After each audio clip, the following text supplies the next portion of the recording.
So if you haven't joined me before for a coaching session or we haven't met in real life, I'm Leah. I run Start Your Yoga Biz. Thanks a lot for joining me today.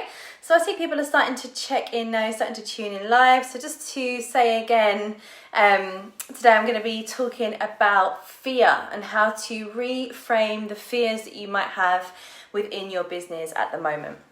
So hand up if you have ever felt fear or felt afraid of something or felt worried about something within your business. And I think that's most people, right? Especially when you're kind of stepping into new, uncharted territory. You don't know what to expect. Maybe you've been practicing yoga a long time and you've recently become qualified as a yoga teacher, or maybe you've been working as a yoga teacher for a while, like in the yoga studio model, and now you're going to branch out and set up your own business, and it's pretty scary, isn't it? You don't really know what to expect. And don't we always tend to focus on the things that could go wrong? And that can kind of really start to build a fear that doesn't necessarily need or mean to be there. So I'm going to focus today on the 3 fears that I hear the most when I'm talking to other teachers. So for me, I think the top 3 fears that come up are fear of judgment, okay? This always comes up when I'm coaching someone on a one-to-one basis and I say, what are you worried about? They say, I'm worried that, other yoga teachers that I know will think I shouldn't be taking yoga as a business. I'm worried about people that I trained with thinking that I didn't take it seriously because now I've turned it into a business.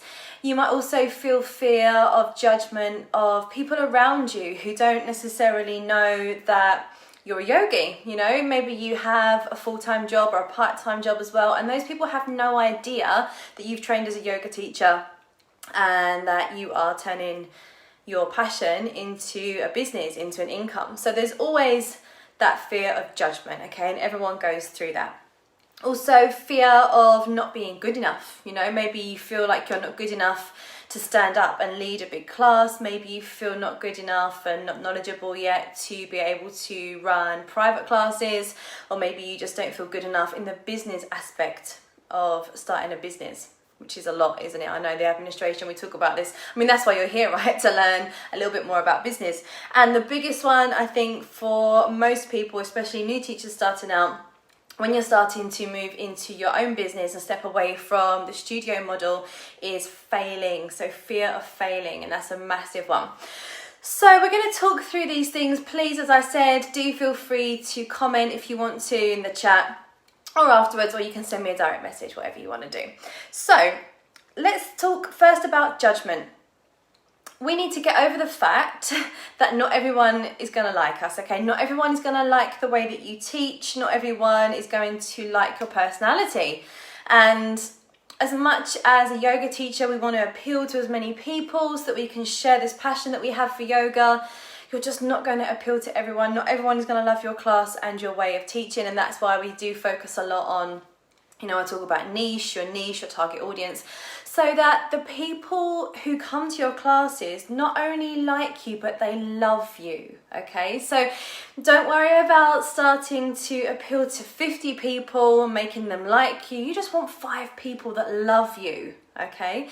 So not worrying about people's opinions. I know it can be hard, especially we tend to be quite, emotionally connected as yoga teachers, and it's not a nice feeling, is it, to put a lot of love and passion into something and then people might go away and say, well, I didn't enjoy that class. But that's not to do with you, that's to do with that student, that person, what they need and the kind of teacher they need. So taken away, we've got to get over that fact of not everyone will like us, okay? Not everyone's going to like you, but those who come to your classes, those who follow you, are going to love you, and that is what you want.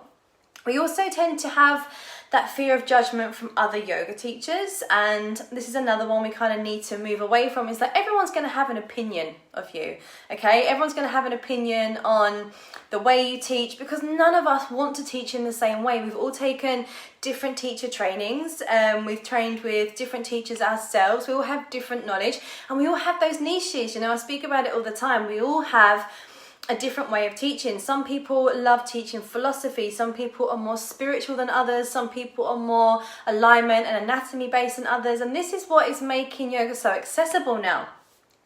So, I mean, to be honest, that you're going to always have that one or two teachers that will judge, okay? And I always find it ironic. We as yoga teachers are trying to teach non-judgment. We're trying to share non-judgment with the world and encourage everyone to be the same. Yet there's always going to be a yoga teacher. And I think if you are honest, hand on heart, you might have gone to a class before and, you know, not necessarily liked the teacher and maybe not agreed with everything that they did. And you can say that, you can admit that and say, that wasn't really for me and I didn't like that and I don't think she should have done that. But then guess what? We just let that go. So if any teacher has an opinion on you that is not necessarily a positive one, what does it matter? You know? So I think you can notice with both of these situations that it's all to do with you holding on to the judgment.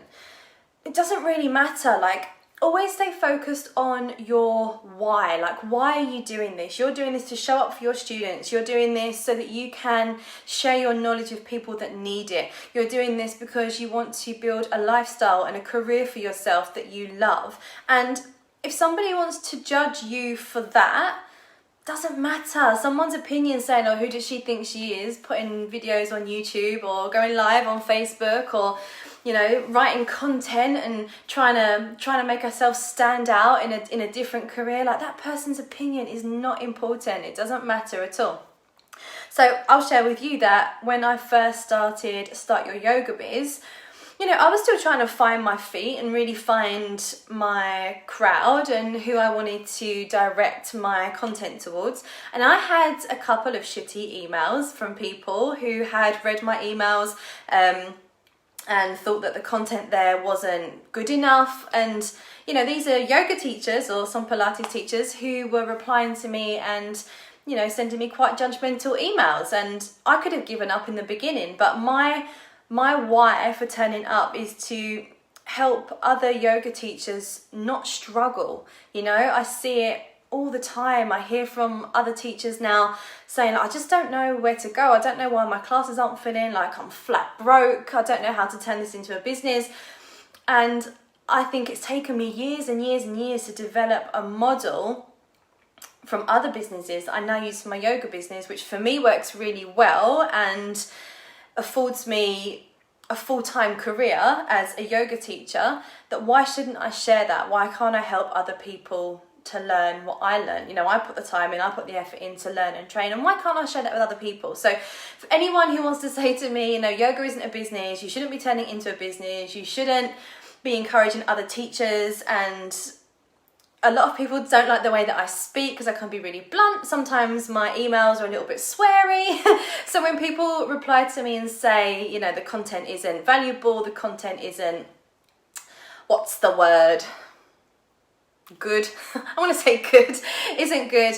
I don't care. Like, I don't care. For people who aren't interested in what I've got to say or don't like the way that I speak or who think that I'm not appropriate, they can unfollow me, they can unsubscribe from my email list. Like, I don't want to work with them. It's fine. I want to work with people like you who are watching these videos and actually taking the content seriously and understanding that you can also create the same kind of lifestyle for yourself. I've just become really conscious of the fact that my t-shirt's kind of blending into my mandala here, but I'm going to continue anyway. Okay, so let's move on to feeling not good enough. So hand up if you've ever felt not good enough in your yoga teaching career. Now, I think in the beginning, it can be a little bit daunting. You're getting up and you're teaching people you don't know, and then sometimes you start getting advanced students come in and maybe their practice is stronger than yours, and you think, am I good enough to teach these people? Am I good enough to be applying for jobs? Am I good enough to be teaching in these, you know, big studios where teachers who have a lot of experience have been teaching in it as well? And you absolutely are. You know, I know it's a bit cliche to say, isn't it? Of course you're good enough, you can do anything that you want to do. But let's just take it back a step and think you have taken at least 200 hours of yoga teacher training, okay? So either you went away for 4 or 5 weeks, or you spread that over 6 months or a year, and you have had industry professionals who are signed off to train new yoga teachers tell you that you are good enough. So you can't question your knowledge. The only thing that you might feel is holding you back, and the reason you're feeling not good enough is because you haven't built the confidence to get out there and share your knowledge, okay? Or maybe you feel not good enough with regards to your business setup and you don't really know where to start, but that can all be learned. Just as confidence is learned and just as knowledge is learned, that business setup, the business startup process is also learned. Okay, and you're here, look, you're listening to this video, you're watching the video, whatever you're doing, you're probably following other coaches, business coaches, other yoga teacher mentors, and you're learning, you're starting to learn the process and put it together, and that is what it's all about, okay, learning and action. So you are good enough, you just need to develop knowledge, whether that's in confidence or actual knowledge to be able to put into action, okay? So lastly, I'm gonna focus on the big one, the failure, fear of failure. And just right from the get-go, let me say, failing is good, all right? It feels shit, but failing is good. So when it goes wrong, when your class doesn't fill up, when your private client doesn't rebook, when you run a retreat or a workshop at a loss, when it feels like you have failed, all you've actually done is teach yourself a lesson, okay? The only failure you will make with failure, stick with me, the only failure that you will make with failure is to not learn, is to keep going over that same process over and over again and expecting a different result. Who said it? Einstein. What was that phrase? Something like, the definition of insanity is performing the same thing over and over again and expecting a different result. Makes sense, right? So if you have a particular marketing, advertising strategy to get people into your events and you do not have enough people in your events, then your marketing strategy needs to change. So if you keep doing the same thing over and over again to try and promote your events and it's not working, then the failure there is not the fact that it failed and people didn't turn up. The failure there is that you didn't rejiggle your strategy and start to learn new techniques to be able to make it better the next time. I mean, we've all been there. There's been a time for everyone when you've put your effort in, you've had a strategy for your marketing, you feel really confident, you know who you're marketing towards, and the class just doesn't fill up. And sometimes that happens. I mean, if you're plugging away at the same class for 8 to 12 weeks and you're not managing to fill it up, maybe if you're running at a loss, you're not even breaking even, then those ones maybe we let them go because maybe it's your price point, maybe it's the time of day, there can be other factors. But if you know that you're running a class or a workshop or something at a time of day that you know everyone loves, if you know who you're speaking to, if there's not really any particular reason that it's not filling up other than you keep repeating the same sequence of mistakes, then that is the failing. The failing isn't the fact that no one is in your class, the failing is the fact that you didn't relearn, okay? And it is good. It's good to fail. It's how we learn. It's how we become better. I think, you know, as I said before in the beginning when I started Start Your Yoga Biz, I did have a slightly different angle and different approach to what I was teaching actually. If then when people were telling me that it wasn't good and you know, that it wasn't appropriate and it wasn't valuable enough knowledge to share, if I'd have given up then and just said, oh, well, okay, I'm not any good at this, I don't think I can coach other teachers, like I should just be a life coach instead and not really try and coach the business stuff, then that would have been my failing, okay? But I didn't fail from that because I pulled back and I sort of had a look and how can I rejiggle things, and all of a sudden my contact list started to grow, and now that affords me the time to not teach every single day. So now I do a lot more one-to-one coaching. I'm creating a course for yoga teachers. You know, this is developing a lifestyle that I wanted. So you must stay focused on that why and take your failings as a lesson. All right. So just to recap a little bit there of everything that I gibbered through, letting go of judgment, because not everyone is going to like you, and it doesn't matter. Hi, I can see some people joining in.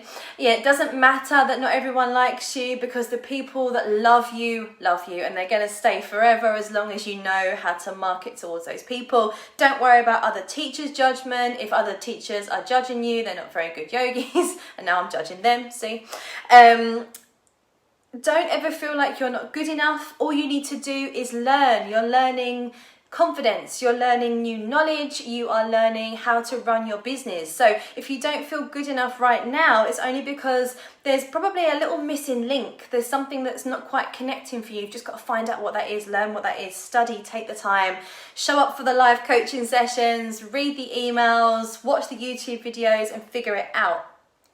And then lastly, failing. So there is no such thing as a failure. Maybe it goes slightly wrong, but we learn from it. It's a massive lesson that we learn. So whether you learn to rejiggle the way that you do something, maybe you need to pull back and relook at your business model, maybe you need to reassess your niche and your target audience at some point, but it's never a fail, okay? It's just a massive lesson. So I hope that was helpful. Do let me know if you have any questions. You can write in the chat here if you want to. I can see a few more people have joined on Instagram. Good afternoon. If you want to, always feel free to send me a message or an email. Next week, I'll be back with another session, and I'm going to be talking about marketing strategies. Okay, so if you're interested in marketing strategies, if your strategy at the moment is just posting to Instagram and Facebook, crossing your fingers and praying and hoping that people show up for your classes, do join in next week. I'm going to be breaking down kind of a mini version of how you can create a marketing strategy for 6 to 8 weeks before your product, your class, your offering launches. All right, so note that one in your diary if you want to join in for that. So I hope you have a really nice afternoon. Thanks for joining me, and I'll see you soon. Bye.